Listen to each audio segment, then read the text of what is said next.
नमस्कार, बहुत स्वागत है आप सभी का। मैं हूं आपके साथ नैना यादव, लेकर हाजिर हूं 3 बजे की 3 बड़ी खबरें।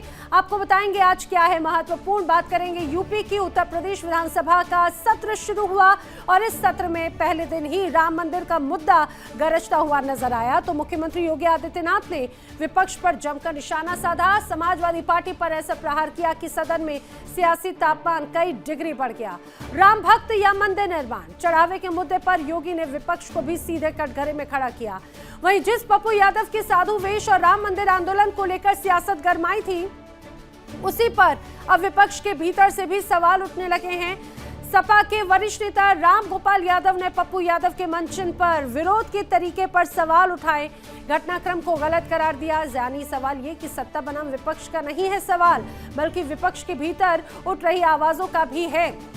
तीसरी बड़ी खबर दुनिया के सबसे बड़े युद्ध क्षेत्र की, जहां यूक्रेन ने रूस के बदले की नई पटकथा लिखने की कोशिश की है। लंबी दूरी के हमलों से रूस के भीतर निशाने साधे गए।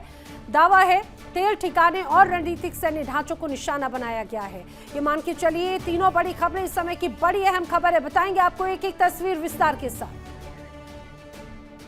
बढ़ते हैं आगे। राम मंदिर चढ़ावा मुद्दे पर सीएम योगी का बड़ा हमला है। विधानसभा में सपा पर योगी ने तीखा सियासी वार किया। उन्होंने कहा कि देश देख रहा है सपा का दोहरा चरित्र। आपको बता दें, जिस तरह से विधानसभा का सत्र शुरू हुआ, उत्तर प्रदेश विधानसभा में राम मंदिर और चढ़ावे के मुद्दे पर सियासत गरमाई है। मुख्यमंत्री योगी आदित्यनाथ ने समाजवादी पार्टी पर तीखा हमला बोला, कहा कि देश उनका दोहरा चरित्र देख रहा है। सीएम योगी ने अयोध्या में राम भक्तों पर गोली चलाए जाने का भी आरोप लगाया। एक बार फिर बात दोहराई है, कहा राम मंदिर निर्माण में हमला बोला, कहा कि देश उनका दोहरा चरित्र देख रहा है। सीएम योगी ने अयोध्या में राम भक्तों पर गोली चलाए जाने का भी आरोप लगाया। एक बार फिर बात दोहराई है, कहा राम मंदिर निर्माण में लगातार बाधाएं खड़ी की गई। ये भी कहा कि मंदिर निर्माण के लिए विपक्ष ने कभी कोई योगदान नहीं दिया। अपनी सरकार की उपलब्धियां गिनाते हुए मुख्यमंत्री ने शिक्षा मित्रों का मानदेय बढ़ाने का भी जिक्र किया है।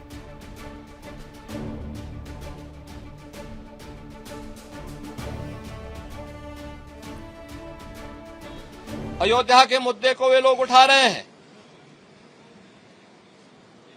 जिन्होंने राम भक्तों पर गोलियां चलाई थी, जो जय श्री राम बोलने पर लाठी गोली चलाते थे, जिन्होंने श्री राम मंदिर के निर्माण में वकीलों की अपनी फौज न्यायालय में खड़ी करके इस पूरे कार्यक्रम को बाधित करने का प्रयास किया था। और राम मंदिर में चंदा चोरी की बात वे लोग करते हैं जिन लोगों के जेब से एक पैसा भी राम मंदिर निर्माण के लिए नहीं निकला है। इनके दोहरे चरित्र को देश देख रही है, दुनिया देख रही है।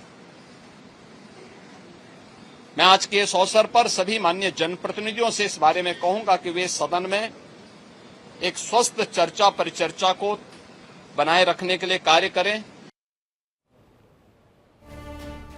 और सुशील तिवारी मेरे सहयोगी कनेक्ट हो रहे हैं इस दौरान लखनऊ से मेरे साथ में। सुशील जी, जिस रूप में विधानसभा का सत्र शुरू हुआ, लेकिन उम्मीद पहली दिन के साथ में, पहली झलक के साथ में ये साफ तौर से जताई जा सकती है कि हंगामेदार होगा। राम मंदिर का मुद्दा भी इस पटल पर जोर शोर से उठाया जाएगा।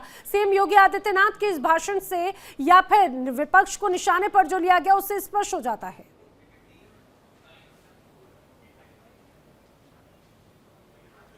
बिल्कुल नैना जी, आज का जो पहला दिन था उससे ही साफ हो गया है कि जो राम मंदिर मुद्दा है ये बिल्कुल उठेगा, क्योंकि राम मंदिर मुद्दे पर भी आज जिस तरह योगी जी ने साफ कहा, जो एक भी पैसा जिन्होंने विपक्ष ने नहीं दिया वही चंदे चोरी की बात कर रहे हैं। और यहाँ तक कि सुप्रीम कोर्ट में एक लंबी फौज खड़ी कर दी, ये लोग राम मंदिर बनने नहीं देना चाहते थे। तो ऐसे में योगी जी ने साफ साफ निशाने पर लिया है, विपक्ष को कांग्रेस हो चाहे समाजवादी पार्टी हो।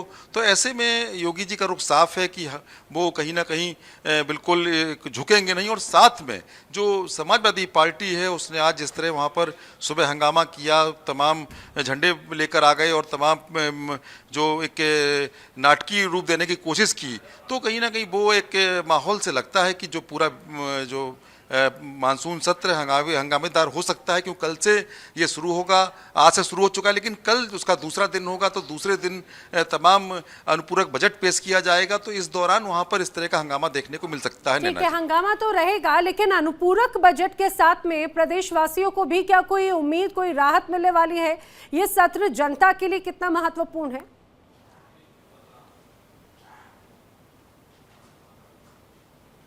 बिल्कुल, इसमें लगभग 25,000 करोड़ के आकार की जो परियोजनाएं हैं वो पास होने के लिए वहाँ रखी जाएंगी, क्योंकि जिस तरह अभी कैबिनेट में तमाम ऐसी बातें जो पास हुई थी, जो तमाम मुद्दे थे, उसमें तमाम लिंक एक्सप्रेस वे हैं और तमाम जो छात्रों के लिए है, और इसके अलावा जो परिवहन में 100 बसेस नई शामिल होने जा रही हैं। तमाम जो ऐसे जो अभी हाल में ही कैबिनेट में पास हुए हैं मुद्दे, उन मुद्दों पर सरकार मोहर लगाएगी और कहीं ना कहीं प्रदेश विकास की तरफ बढ़ेगा।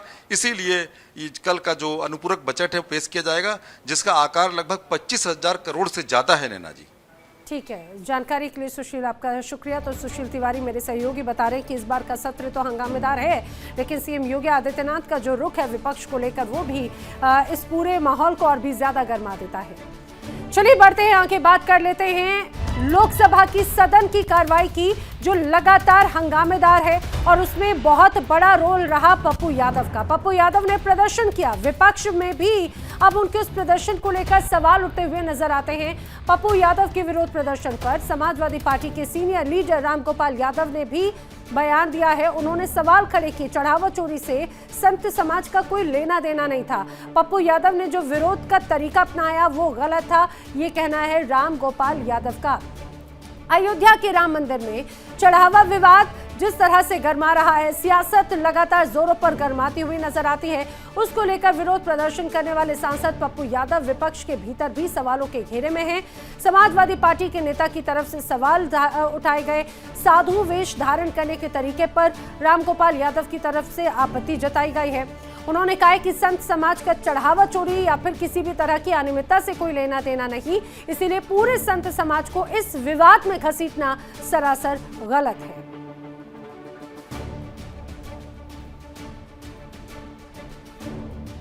देखिए, वो गलत था, क्योंकि जो राम मंदिर में चोरी हुई है उससे संतों का कोई वास्ता नहीं, तो बेसिकली गलत चीज थी, होना नहीं चाहिए था, गलत। देखिए, समाधान तो हर चीज का होता है अगर लोग निकालना चाहें तो। अब हम तो राम मंदिर वाले मामले पर उठाएंगे, क्योंकि ये करोड़ों लोग, ये देश की सीमाओं तक सीमित नहीं है। सारी दुनिया में जहां भगवान श्री राम को मानने वाले हैं, हिंदू धर्म को मानने वाले हैं, जिन्होंने 90 से लेके लगातार राम मंदिर को मदद की, निर्माण से लेके सब में पैसा दिया, गहने दिए, सोना चांदी दी, उन सब के ठेस पहुंची है, उनकी आस्था को धक्का लगा है। तो ये बहुत ही गंभीर मामला है, इसको हम किसी के साथ जोड़ के नहीं कर सकते। तो रामगोपाल यादव को आप सुन रहे थे, समाजवादी पार्टी के सीनियर लीडर हैं, लेकिन उनकी तरफ से जो सवाल, जो परिस्थिति को लेकर जो तस्वीरें सामने आई, उसकी तरफ से सवाल उठाए गए। उन्होंने ये स्पष्ट कहा कि जिस तरह से राम मंदिर में चढ़ावा चोरी हुई वो सरासर गलत है, भक्तों की भावनाओं को ठेस पहुंचाने वाली है। जो जिम्मेदार हैं उन पर कार्रवाई जरूर होनी चाहिए, लेकिन संत समाज का चढ़ावा चोरी या किसी तरह की अनियमितता से कोई लेना देना नहीं है। कुछ ऐसे चुनिंदा लोग हैं जो कहीं ना कहीं छवि को धूमिल कर रखे हैं। पूरे संत समाज को इस विवाद में घसीटना गलत है, जो कहीं ना कहीं पप्पू यादव ने किया है। रामगोपाल यादव की तरफ से यह भी दावा किया गया है कि तरीका जरूर गलत यहाँ पर है, बात उनकी वाजिब रही, लेकिन पप्पू यादव ने जो तरीका अख्तियार किया वो उचित नहीं था। और इस समय की बड़ी खबर, रूस पर यूक्रेन का लॉन्ग रेंज अटैक हुआ है। जी हां, एक बार फिर से बड़े हमले की तस्वीर सामने आई है। यूक्रेन की तरफ से बड़े हमले किए गए सारातोव ऑयल रिफाइनरी पर। एंगल्स या बेस को टारगेट किया गया। रूस की युद्ध क्षमता पर यूक्रेन की तरफ से बड़ा प्रहार है, उसकी तस्वीरें आपके सामने है। टीवी स्क्रीन पर देखिए जिस रूप में यहाँ पर ये हमले किए गए, चारों तरफ सिर्फ तबाही का मंजर यहाँ पर नजर आता है। जिस रूप में बड़े हमले किए गए हैं वो इस पूरे तनाव को और भी ज्यादा बढ़ा देते हैं। इस हमले के बाद में ज़ेलेंस्की की तरफ से कहा गया इंफ्रास्ट्रक्चर्स पर हमले जारी रहेंगे, रूस पर हमले जारी रहेंगे, रूस की ताकत तोड़ने का काम हमारा है और वो यूं ही जारी रहेगा। आप ये समझिए कि ये जो लंबा संघर्ष पिछले 4 सालों से चल रहा है वो तबाही के अब उस स्तर पर पहुंच चुका है जो सिर्फ एक दूसरे को खत्म करने पर आमदा है। अब ये जो मिसाइल हमले हैं वो ये नहीं देखते कि आखिर किस जगह पर ये हमले हो रखे हैं, जान माल का क्या नुकसान, एक एक करके तबाही चारों तरफ है।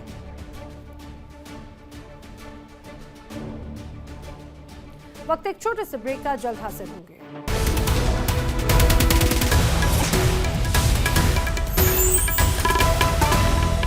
देखिए इंडिया डेली 24/7 अब आपकी स्मार्ट टीवी पर। इंडिया डेली मौजूद है सभी डिजिटल प्लेटफॉर्म पर लाइव और लगातार। इंडिया डेली 24/7 हर दिन राष्ट्र को समर्पित।